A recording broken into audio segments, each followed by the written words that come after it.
everybody. Hello. Welcome Hi. to True Talk. This is True Talk with Ted, an online talk show, and our aim is to reconcile the world to God through the truth of God's word. Glory to God. So this is True Talk with Ted. I might be wondering, what exactly is Ted if you're joining us for the first time? So we'll just introduce ourselves. Tolu, Ella. And Darasimi, that's T-E-D, Ted. And we have a very special guest here. A very special sister, Madam Peace EHIKIOYA. She's going to be sharing a powerful testimony. Oh my goodness. You are, oh my Jesus. Hey, I've had a piece of it. I haven't heard it. Me too. I was blown away. So I cannot wait to even hear more. And, in fact, there's going to be a lot of healing today. Amen. Healing, restoration. Amen.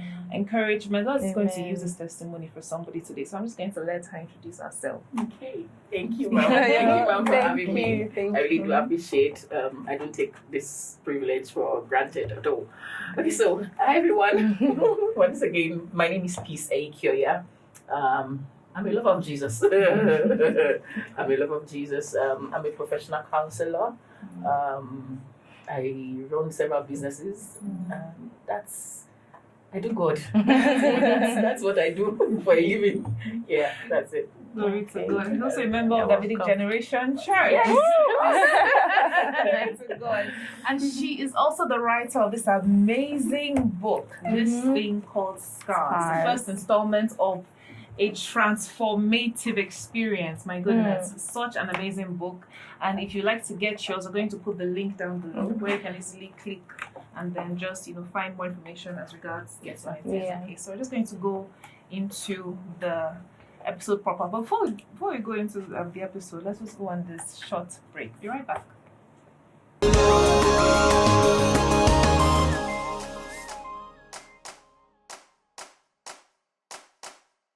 You're welcome back. Okay, so we already gave a hint on what to expect. It's going to be a very emotional and soul-stirring time today. So please, can you just tell us about yourself and just the beginning of your testimony? Just tell us about yourself and what exactly has happened so far in your life. So, like I said earlier, my name is Peace EHIKIOYA. I was born on the 15th of July, 1989. So that's about 35 years ago. And I was born in Festac. My dad was at the time about 44 years old. My mom, at the time she had me, she was about 20. Yes, she was about 20. And it's so funny how they met. It's very funny how they met. My dad had gone to pay someone a visit, and then he saw her climbing the stairs. My mom, when she was younger, she was very fair. People used to call her Afin Uyibo, very fair, fine young woman, 20 years old or 19 at the time, carrying, a bowl of water on her head, and she was going to the third floor. So that caught his attention, and he's like, okay, how is this fine girl, carrying this kind of bowl of water, she must be a good girl, let me approach her. And then he approached her and then spoke to her, whatnot, I think they started their love story. So one day she goes and visits him in our own house, in my dad's own house.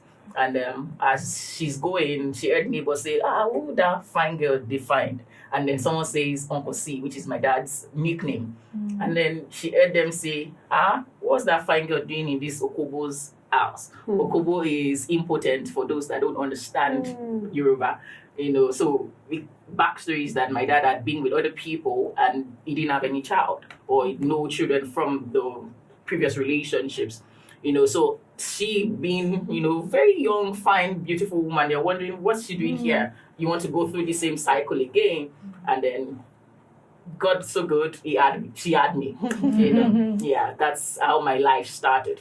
And I think about 3 years into their marriage, they separated. They separated, because they didn't ever get divorced. They separated, and I had to go stay with my grandma, my mom's mom. And so this is now Festac, from Festac to if you know Lagos, all the way in Agege. It's worlds apart. I came from a background of my dad speaking English and whatnot, and then going to my grandma's place where it's Yoruba that is being spoken. So it was for me. It was culture shock. Obviously, at my young age, I didn't even know what was going on, but it was definitely like what's going on? that's not what I was used to. Your dad's mom, yes? No, my mom's mom. Oh, your mom's mom. My mom's okay. mom. Was not what I was used to. Because of the fact that my grandma was obviously proud of me, till date. She's still proud of me, I believe. She'll get me ready in the morning, early in the morning, and then send me to school. Dress me up. I grandchild speaks English, and whatnot in this area that is filled with, Agbero. So I go to school, but unknown to her, there's a teacher that, that defiles me. And I didn't even know what was going on until later. So in primary school, this guy, he would take me into a classroom, an empty classroom, and then put me on the table, and then would literally have sex with me, and then take his handkerchief and clean me up, and then put it into his pocket. Oh my God. And then leave. And he would send me to the class. Sorry, please, what class were you? I was about 4 years old. Wow. I was about 4 years old. Yeah. Wow. And that continued till throughout my primary school days. Sometimes he would tell people to stand, to put their head on the table, sleep in class, and then he would call me to himself behind the table. He'll pull down my panties and then begin to finger me in the class, right in the classroom.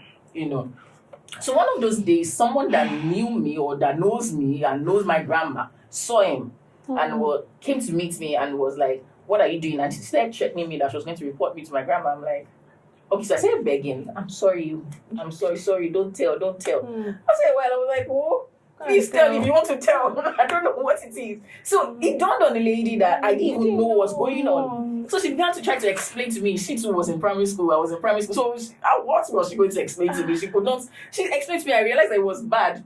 But you didn't understand the gravity. I didn't understand the gravity. I didn't even know who to speak to.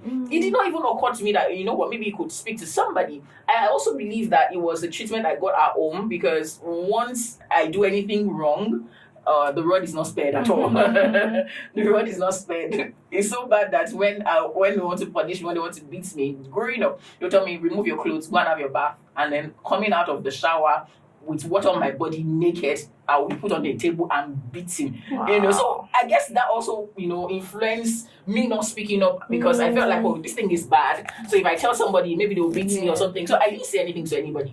That continued, I think I finished primary school.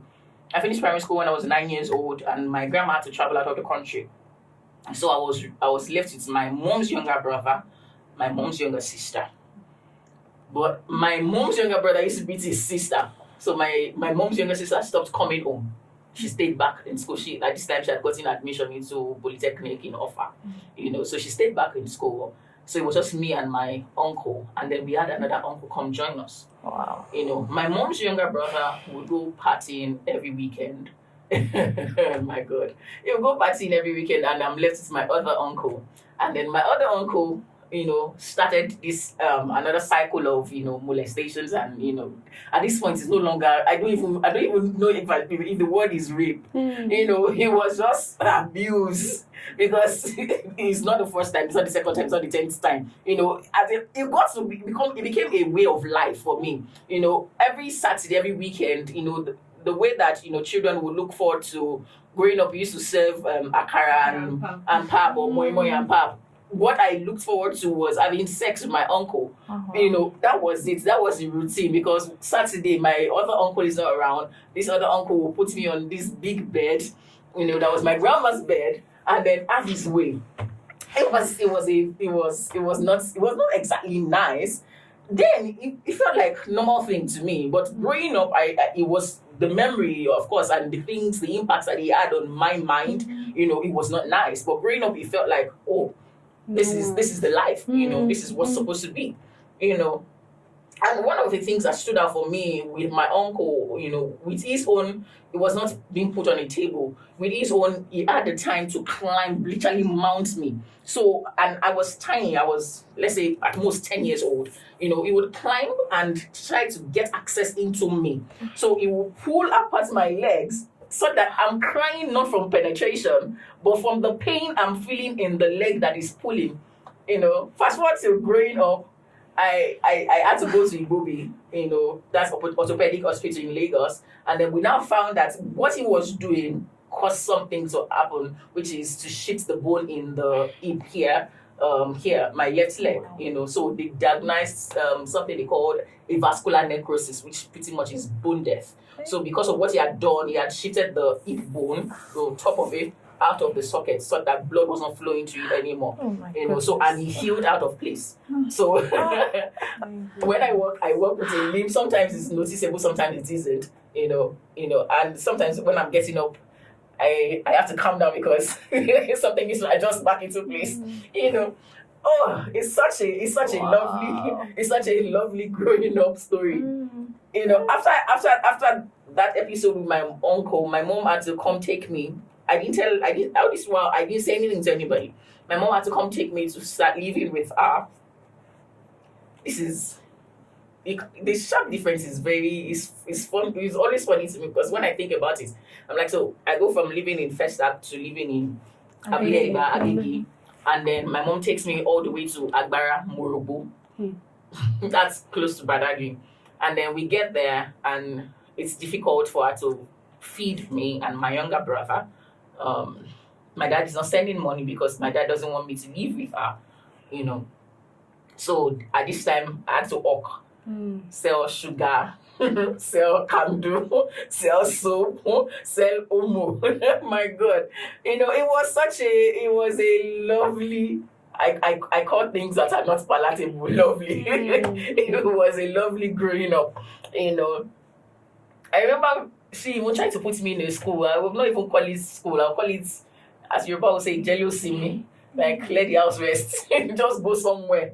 It's not school, That happened until my dad decided, okay, you know what? Come and stay with me. I went to my dad's place. I stayed like a term. It returned me again back to my grandmother's place.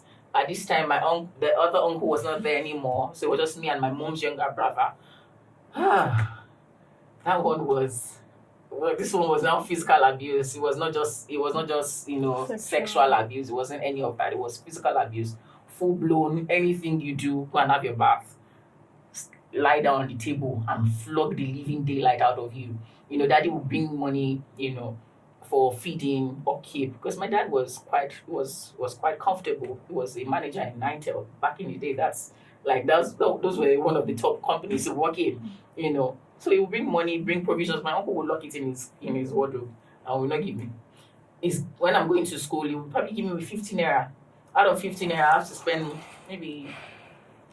spend 14 naira for transportation, from all the way from our own house all the way to Iyanopaja, inside Iyanopaja, Government College Agege. That was where the school I was going to then.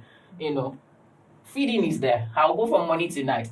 There was no, my Lord, there was no comfort anywhere, and there was no one to talk to. There was no one to talk to. My mom would probably come once in a blue moon to come and check up on me. Before secondary school, she comes rarely because she and her mom didn't have good relationship. They were not really, their relationship was not exactly nice. So she used to avoid that. And of course, she was a child, as far as I'm concerned. She had me at 20 years old. She had not figured anything out. Leaving a marriage, she didn't have anything. They literally had to, gather money together to rent a place for her. So she didn't have anything. Growing up, I understood, it was now something like, okay, I can actually understand this person. But while I was a child, I held a lot of things against her because I'm like, you should have been there. You were not there. That's why these things had to happen. If you were there, you would have shielded me. You would have seen these things, But, that was it. Sorry, just to cut you short. The school that you were in, where you were abused, it was a federal school?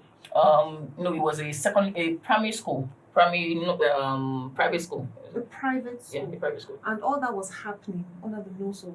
Yeah, the proprietor. Funny enough, the proprietor was very friendly with us. I could use the word family friend. I could use the word. All that was happening while she was there? Yeah. She probably didn't know. He didn't know. Mm. And There are many the funny thing is, teachers the guy is the proprietor's family member, maybe cousin or something. God. I can't remember what. Do you see how important it is to be particular about children, especially the ones that are around us? Yes, ma'am. People are going through so much. My goodness, please go on. I just had to. I thought it was like a federal school where there are like hundreds of children No. that it's be hard to keep track of. No. It's a private primary Yeah, school. private. Please go on. I hope the guy was arrested. Oh, I never got arrested because I never said anything to anybody. You know. Yeah. Okay, so we continue. So after a while, my mom came again to take me to herself. So this time around, we moved to Idimo. We're living at Idimo. So I started going to school at Idimo, and then I began to fetch water because obviously it was a rural place. You go and you take your bowl, go and fetch water. You sell water to you. Probably I can't remember, maybe 5 naira or 10 naira. You go and fetch water, pour into your big drum at home and whatnot. And then I found out that the man that sells water to us, one day he calls me and says, "Come." And then I followed him, and then he lays me on his chair. This was a reclining chair, and then next thing I know, he's having sex with me. Hey, Jesus.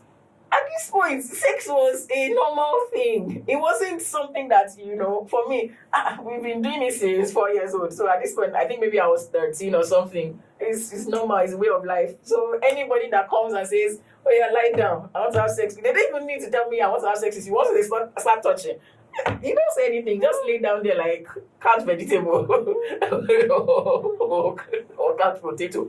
You just lay down there and just accept. That started happening again. Sometimes my mom would tell me to go see my dad, and I'll go from Idimo to Festac.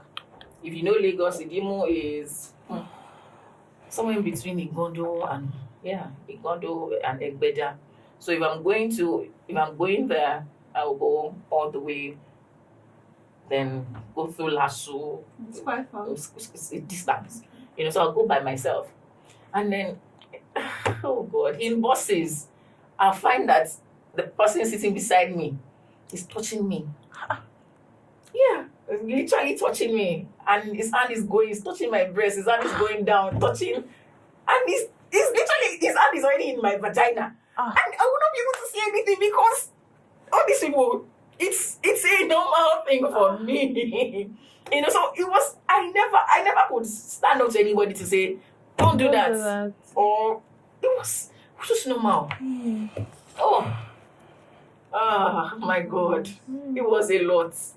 And then imagine living with someone that, before my mom and dad separated, one of my earliest childhood memories would be that I think I came in as a child, let's say 3-year-old. I saw my mom. I think she had passed out, and obviously there was blood. So I called our neighbors, so they came and then took her to the hospital. What happened? My dad had beat her. So it was a normal thing. Of course, when my mom began to recount the story, she would say that anytime she gets pregnant or for any slight reason, you just start to beat her. And my dad used to have very big boots. People that work with electricity, they always have those. It will beat her so much. Wear the boots and then start trampling on her stomach and say, this pregnancy will come off. Why though? Pregnant for him? Yes. Ha! Why?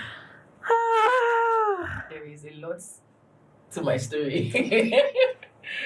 There is a lot that I've not even processed yet. Wow. So while I was a baby, my dad would hold me over the railing on the second floor and would dangle me and say, "Carry your bastard child to the father.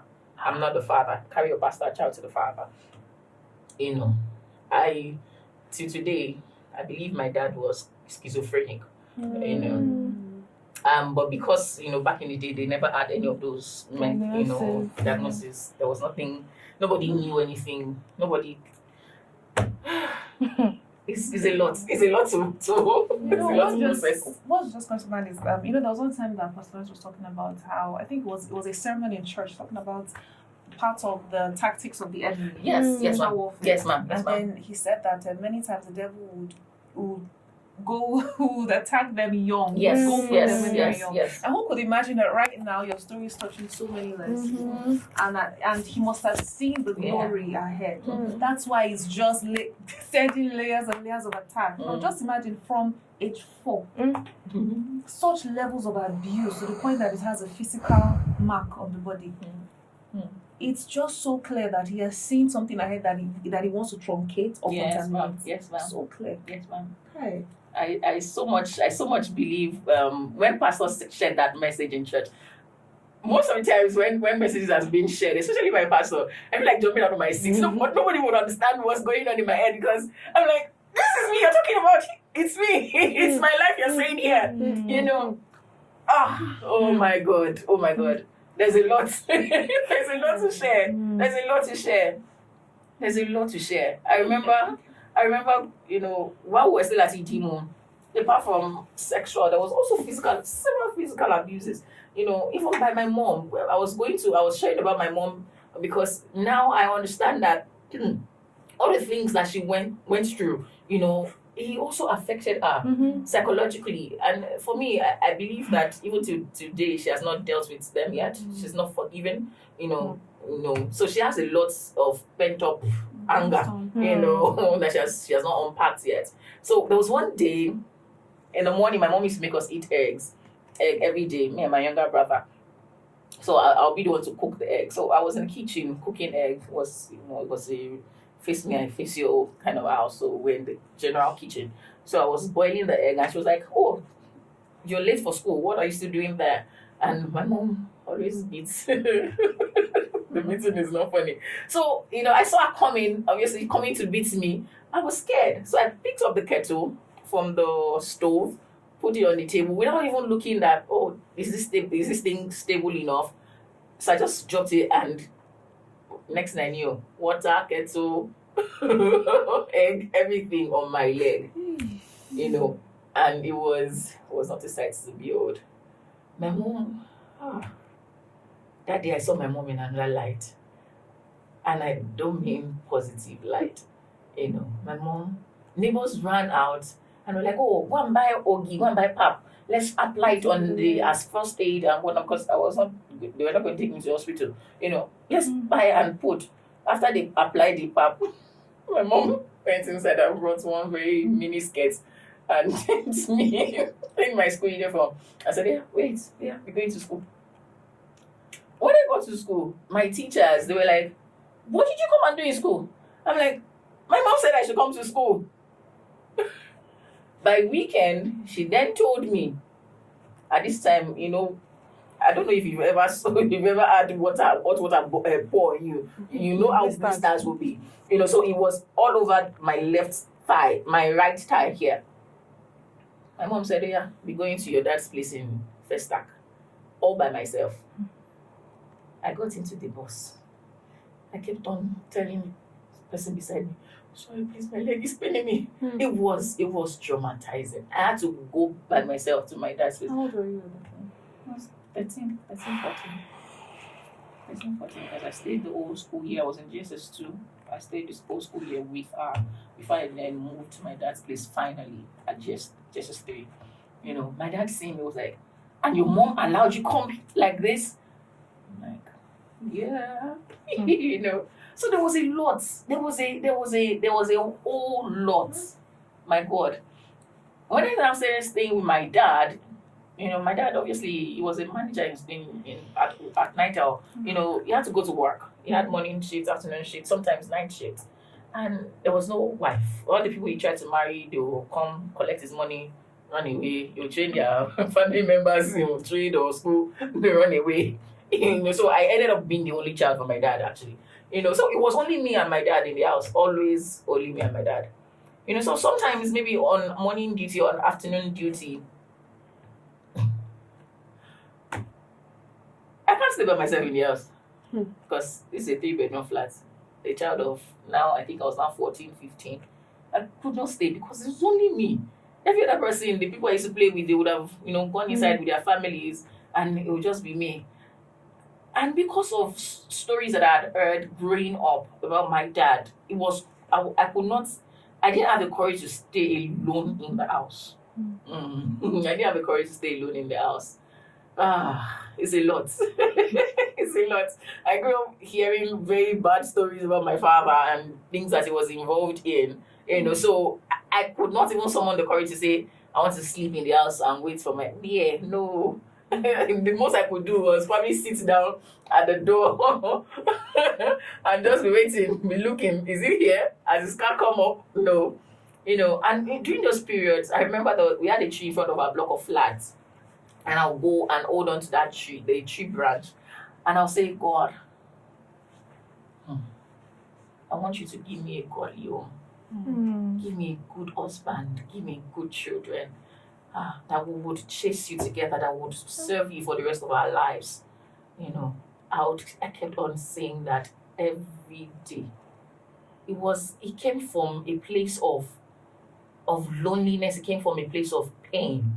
It came from a place of, not having anyone to relate with, as regards even sharing your heart, So as a young child of 14, 15, I would do that and say, God, just give me a godly man, give me a godly home, give me godly children. Let my home be founded in you, and I will serve you for the rest of my days. So, like, at what point did you find Jesus? I'd say when I intentionally did give my life to Christ was just when I was going to enter into university. This was in 2006. 2005 or 2006. I was sitting by myself in front of the TV. It was an Easter Sunday morning or Good Friday or something like that. There was a song that came on the TV, and right there, I just knew I had to give my life to Christ and be serious about it, be sincere about it. Sorry, before then you were going to church? Yes. Well, I've always been a church girl. Always. My dad, we used to read Bible every day growing up. We used to pray every day, at least days that my dad was at home. We had a Bible calendar for the year that we used to. I grew up in the Apostolic Church, so you can imagine. I was winning the choir, so I was in choir at some point.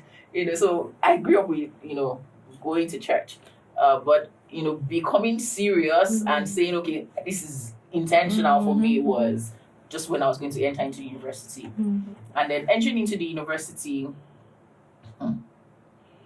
Entering into the university was. I was looking for Jesus. That was what I was looking for, because at this point, when people ask me how many molestations have you gone through, I'll be like, I've lost count. It's not 20. It's not 20. It's not the people that have molested me.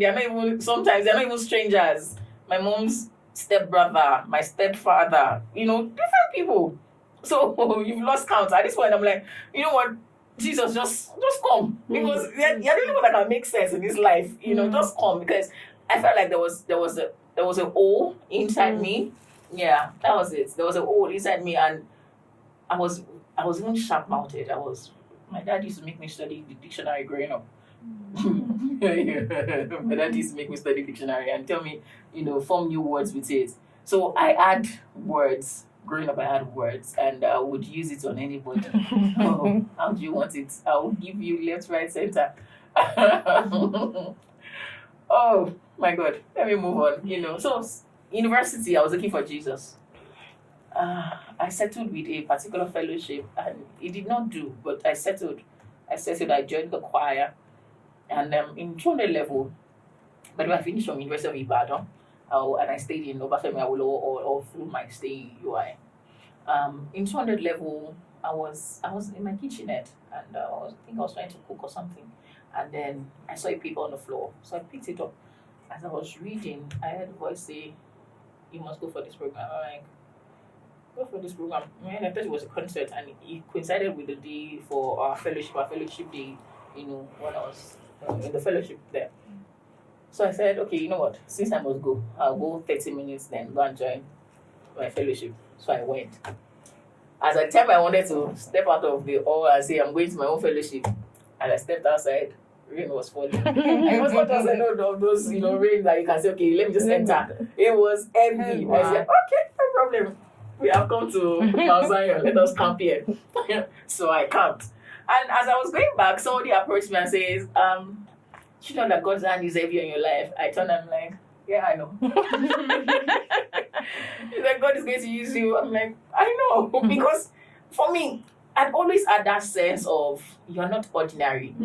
I've always had that sense. Though things, they don't make sense to me, but I knew that my life wasn't just any kind of life. I was very clear about that. So this person says that, I'm like, I know, thank you. So I went back to my seat, and then we said preaching. I've never had that experience before where you're preaching and I'm there, but I can't hear you. Like I could not hear anything. It was as though I was translated somewhere else. And until today, I don't even know what happened, where I was translated to.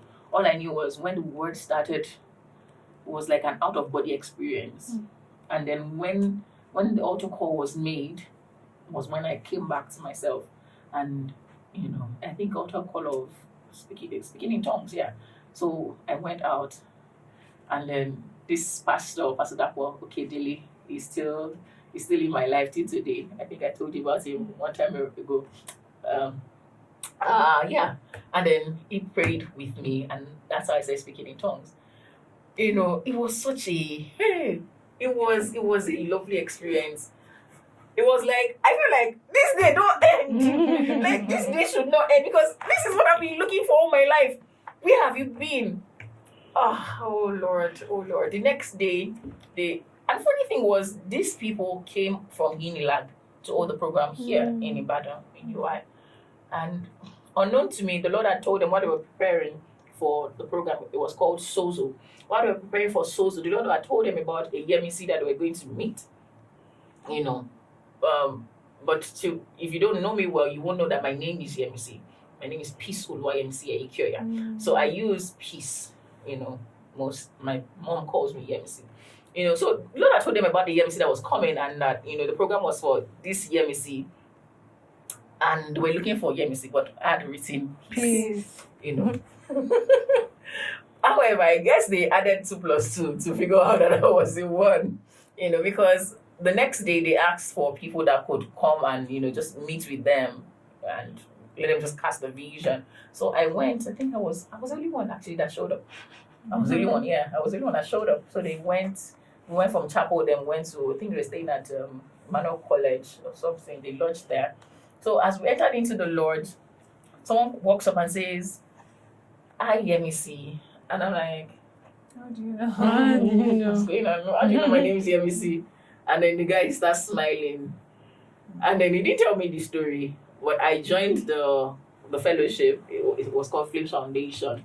So later on, I found out that the Lord had told them about this Yemisi and how that, he was going to raise whatnot. And I went on to become the campus fellowship pastor. Oh, wow. Before I graduated, yeah. Wow. And for me, that was what started my walk with Jesus. And then there was one time that you talked about, I believe in your book launch, the prophetic word for you. Yeah, from Mama Sherry. That was in 2021. Can you just tell us? Okay.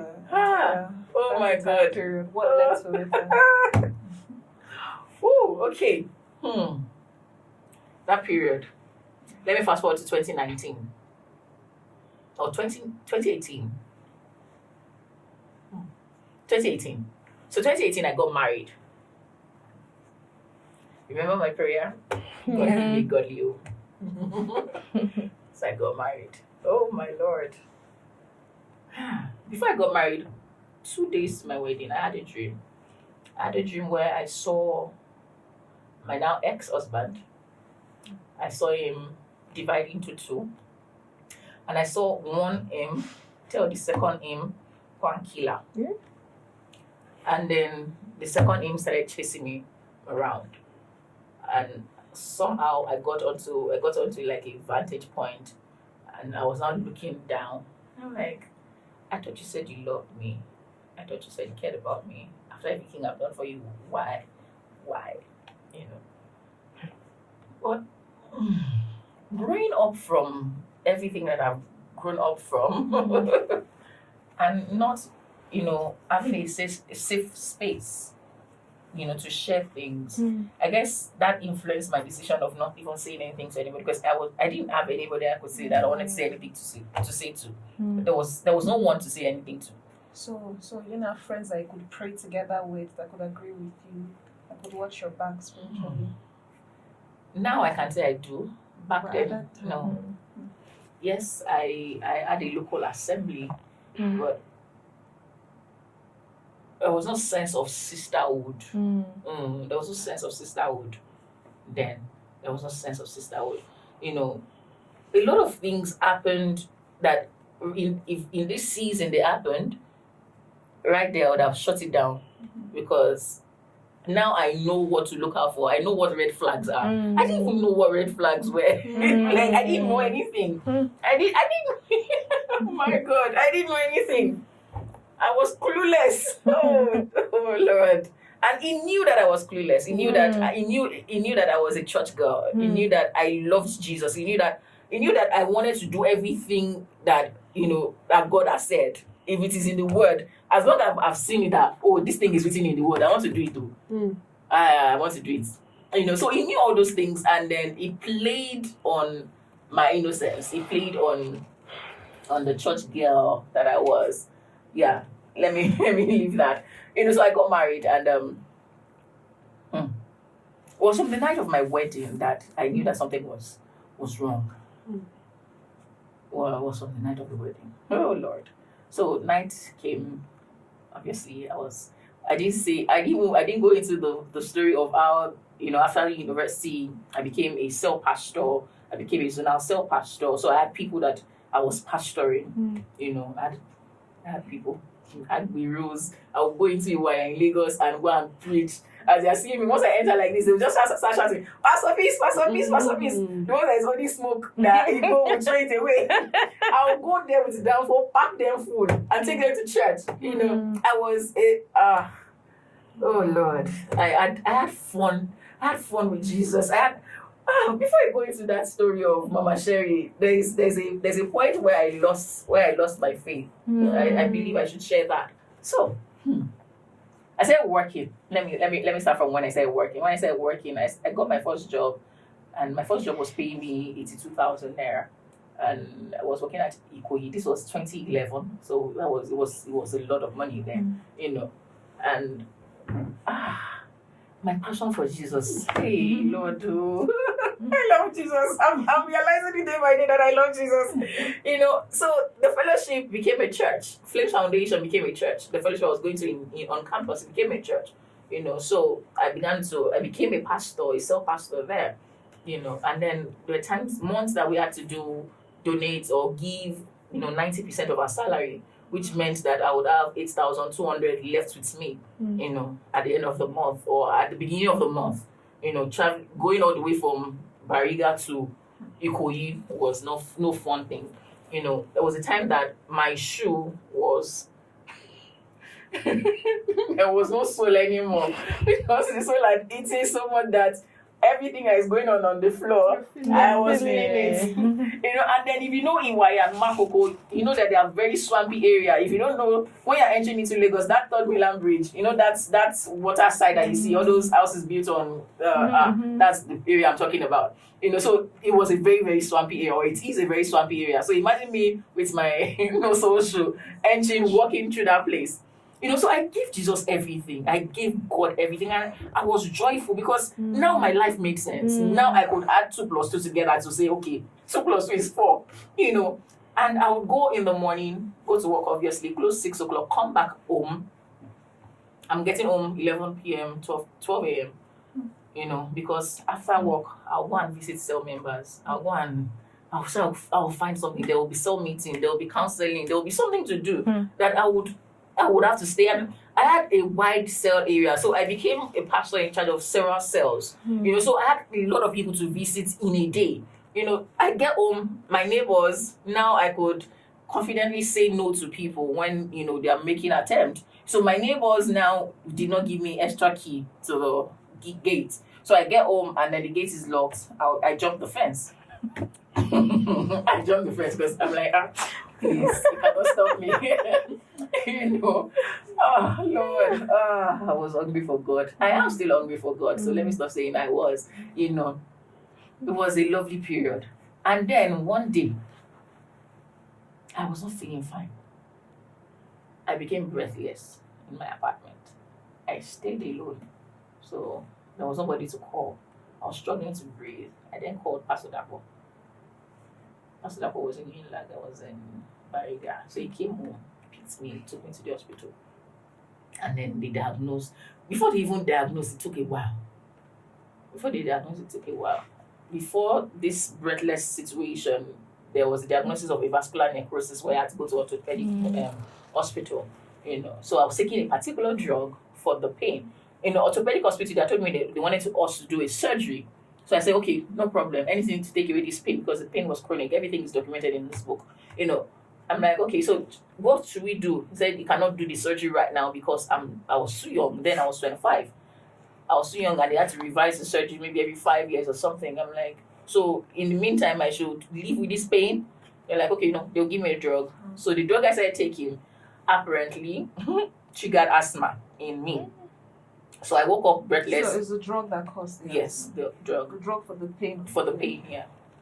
I think it's in a family of drugs called NSAIDs. NSAIDs. So it triggered that, you know. So pastor took me to the hospital. The hospital, they were just dilly-dallying and they were giving me a particular drug. They're giving me a particular drug. I don't want to say the name here. You know, they're giving me a particular drug and now when I take the drug, if I take a tablet of this drug, I get puffy face.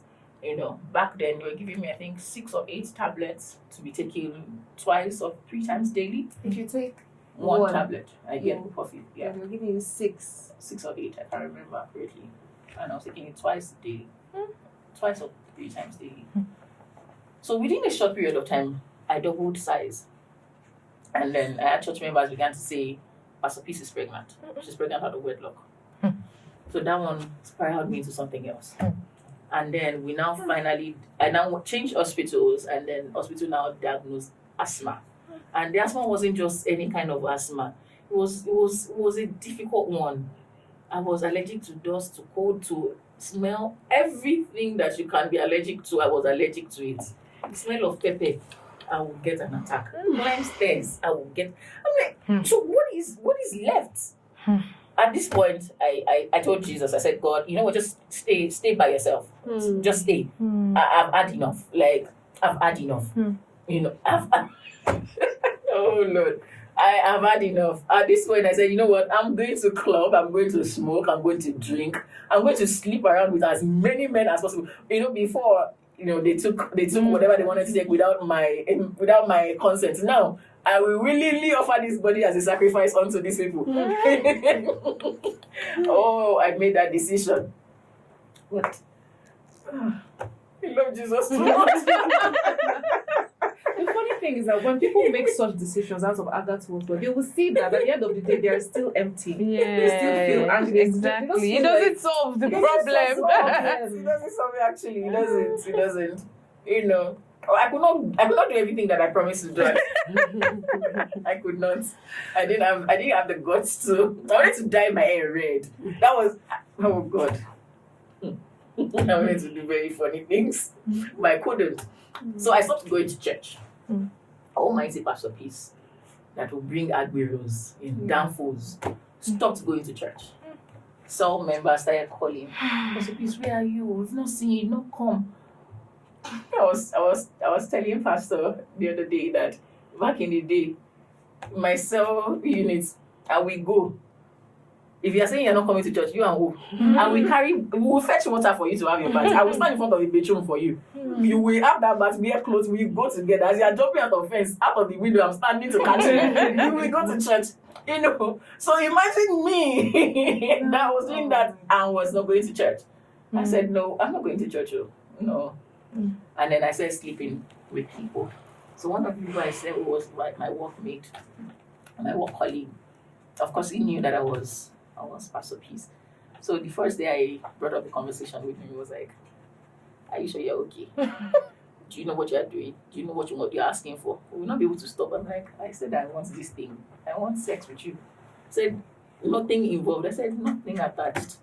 He was saying no. I got up. I went to buy the condom for him to use. I gave him that. You know, it was at this point that I knew that my life, and yesterday night while just meditating on my own journey, God was saying to me, say, "I have branded you. You're mine." He says, "I have stamped you. You cannot escape it." So now I understand, because while we're having sex, while this guy is inside me, on top of me, I'll hear the Holy Spirit say, "When you are done, I'm waiting for you." And I'll roll my eyes like, "Leave me alone. Leave me alone. Me and you, we are fighting. No, I don't want."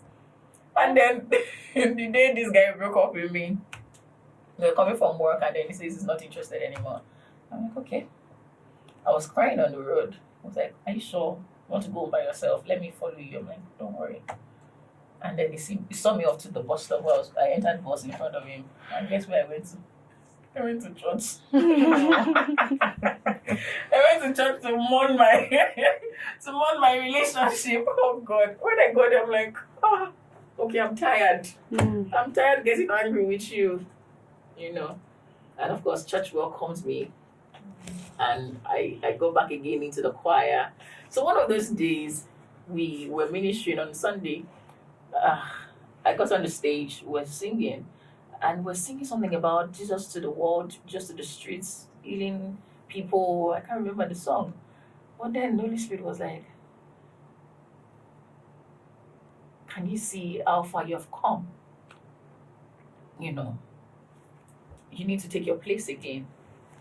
At that point, I broke down. Like, everybody was singing. I just fell to my knees and I was just weeping. Because it was a lot. I was just crying like, "Jesus, I'm sorry. Where do I start from again? Where do I start from again?" So that was my journey, and then I got serious again with God. I picked up my relationship with Jesus. And then at this time, I think that was when I started trusting God for marriage. And this person came and says he's interested. And it was a church. Yeah, it was. We started the fellowship together. Or when it was fellowship, it was part of the fellowship. And then when the church started, it was also part of the church. But later on, he left. So sometime in 2017, my pastor, we're coming from a prayer meeting, and my pastor just dropped me at the bus stop, and I saw him. So because of me, he came back to church. So in my head, I'm like, "Oh, we have one lost soul and whatnot." And he came back to church. Started showing interest in. Oh yeah. The next, funny enough, myself and him were both July. So for my birthday, it was like, "Oh, let's go out. Let's go and celebrate our birthdays." So the first outing, he says, "I want to marry you." I'm like, "Okay." And then he says, "Oh, I know you have to speak to the pastor and whatnot, so it's fine." So of course I went to meet pastor. So many things were said, and then they gave go ahead, and then we got married. Sorry, did he know your story? Oh yes, Okay. I told about molestation. Though I will not say the in depth, but he knew that there had been several cases of molestations. Yeah.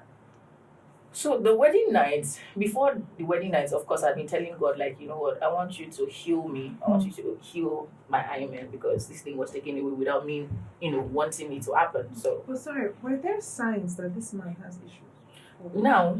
now that I know better, I can figure out the signs. But back in the day, I didn't know what they were. I just felt like he was someone that, he needs to be patient with. I didn't know things. There are times that he would just go off, like days, you will not hear from him. His phone will not be on. I would leave my office and go and check on him, find him at home. He wasn't doing anything. Just find him at home. What's happening? Nothing.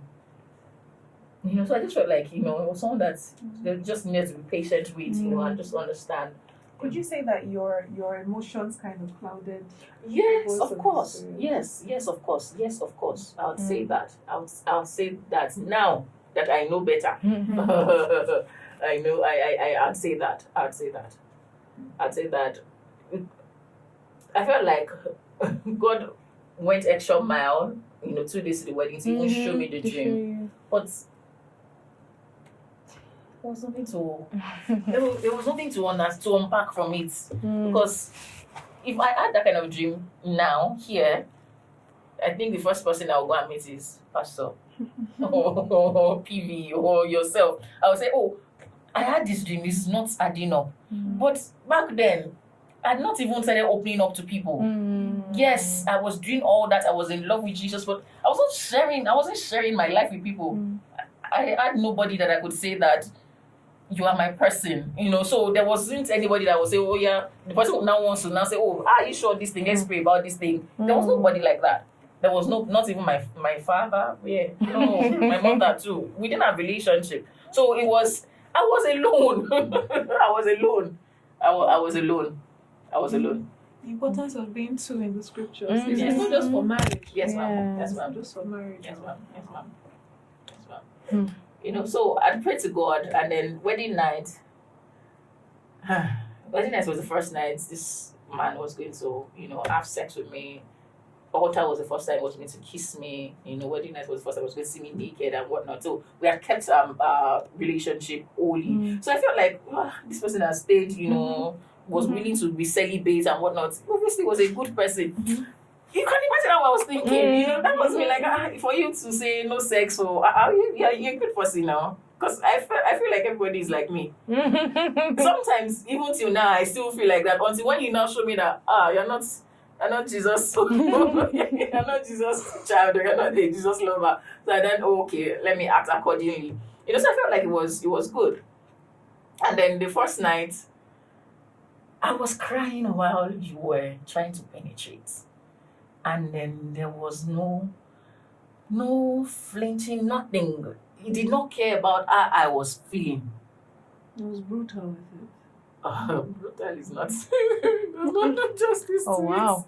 Oh wow. it. He finished, he came and then got off me. I went into the bathroom and I was crying. I was pouring water into my vagina. Pouring cold water. For the next 2 weeks I could not sit properly. For the next 2 weeks, 2 weeks. Yes, ma'am. I would sit and I'll be in pain. Yeah. I would lie down. Yeah. It was a lovely period. There were things that happened sexually that